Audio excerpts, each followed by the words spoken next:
How are you looking at this moment, this historic moment for Alzheimer's disease, but also the number of people who say this was the wrong decision by the FDA and they need more data?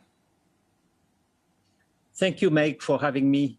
It's an historic day for the company, and I want to applaud the amazing job made by all my colleagues. It's an honor to be leading the company at this stage. But today I want to think first about the patients, the caregivers, and their families. As you rightly say, after almost 2 decades without having any innovation, it's a new day. It's some hope finally for the patients and their families.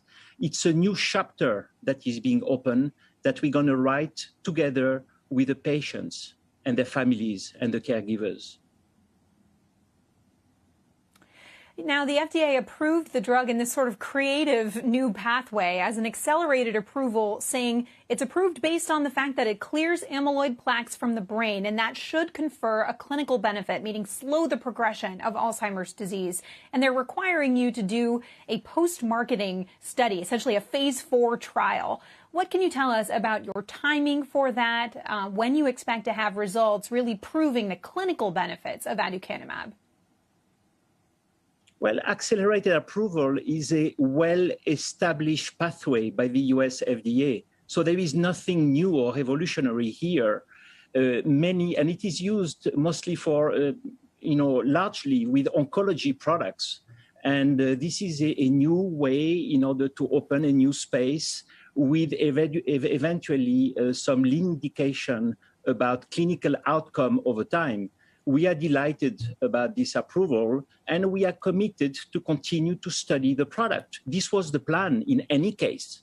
So having to do another study is nothing extraordinary. We are committed to learn even more. It's a new beginning.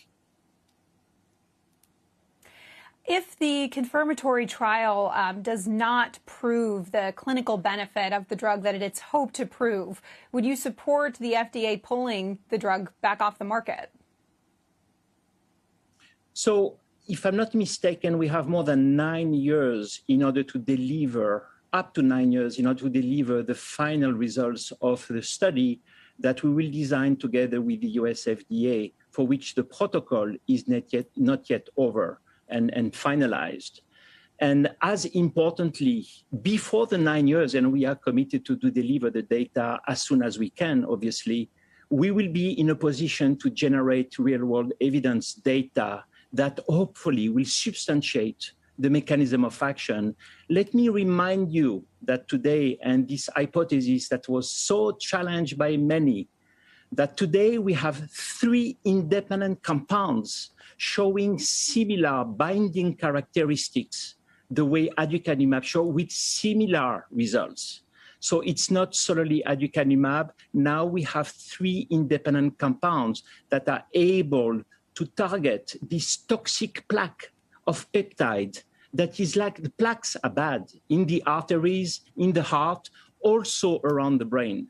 And here we are able to gradually decrease this plaque burden that is affecting the neurons and causing Alzheimer's disease.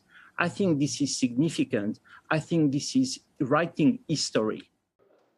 Shepard Smith here. Thanks for watching CNBC on YouTube.